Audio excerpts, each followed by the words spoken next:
Kaixo, gaur Andrea eta Alan etorri dira.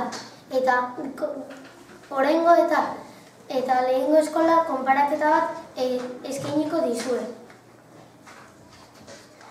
Alan, nolakoa zen lehengo eskola? Irakasleak oso serioak ziren.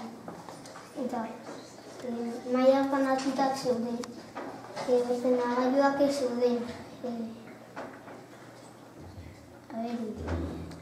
Oso gela gutxi zeuden. Andrea, nolakoa zen oraingo eskola? Irakasleak onak dira. Eta alaiak. Ordenagailuak daude. Liburuetan marrazkiak daude.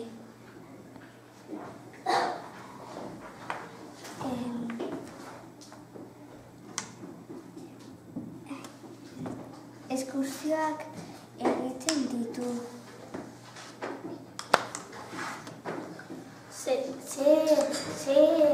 iruditzen zaizu hobeto? Oraingo eskola edo lehen eskola? Oraingo eskola.